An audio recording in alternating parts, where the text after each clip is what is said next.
ఎంతో కష్టపడితే తప్ప సెలబ్రిటీ హోదా రాదు. ఆ సెలబ్రిటీ హోదా వచ్చిన వారు దానిని కాపాడుకోవాలి. తమకు ఇంత ఇచ్చిన సొసైటీ పట్ల జాగ్రత్తగా ఉండాలి. అలా కాకుండా తమ సెలబ్రిటీలం ఏదైనా చేస్తాం, ఎలాగైనా వాగుతామంటే దాని తదుపరి పర్యవసానాలు వేరే విధంగా ఉంటాయి.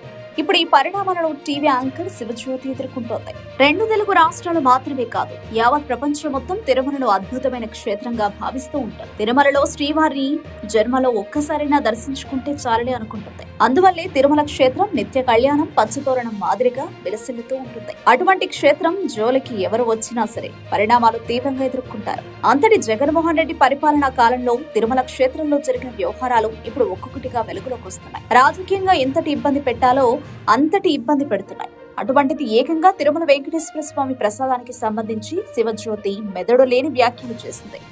నాలుగుంది కదా అని అడ్డగోలుగా మాట్లాడింది. అది కాస్త ఇప్పుడు ఆమెకు చుక్కలు చూపిస్తోంది.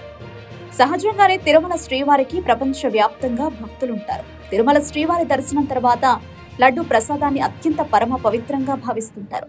అటువంటి ప్రసాదంపై శివజ్యోతి వెకిలి వ్యాఖ్యలు చేసింది. తిరుమలలో విలువైన ప్రసాదం అడుక్కుంటున్నామని, తాము అత్యంత విలువైన బిచ్చగాళ్లమని శివజ్యోతి వ్యాఖ్యానించింది.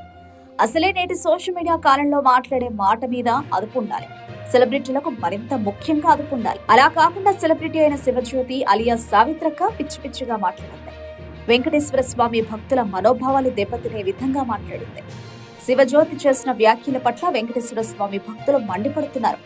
సెలబ్రిటీ అయి ఉండి ఇలాంటి వ్యాఖ్యలు చేయడం ఏంటని ప్రశ్నిస్తున్నారు. తిరుమల సన్నిధిలో అందరూ బిచ్చగాళ్లేనని, ఈ విషయాన్ని కొత్తగా చెప్పాల్సిన అవసరం లేదని వ్యాఖ్యానిస్తున్నారు. ప్రసాదం గురించి ఇలాంటి మాటలు మాట్లాడడం శివజ్యోతి లేఖితనానికి నిదర్శనమని పేర్కొంటున్నారు. ఇప్పటికైనా శివజ్యోతి తాను చేసిన వ్యాఖ్యలను వెనక్కి తీసుకోవాలని, బేషరతుగా క్షమాపణ చెప్పాలని డిమాండ్ చేస్తున్నారు. లేని పక్షంలో శివజ్యోతి మీద పోలీస్ స్టేషన్లో కేసులు నమోదు చేస్తామని హెచ్చరిస్తున్నారు. ప్రసాదం పడుకుంటుండే ఫ్రెండ్స్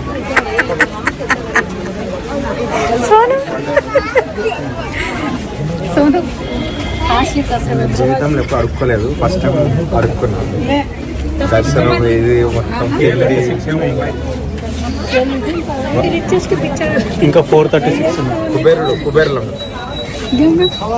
ఇంకా వస్తున్నాయా 436 తిరుపతి కానీ అడుక్కున్నా కానీ బాగుంది గైస్.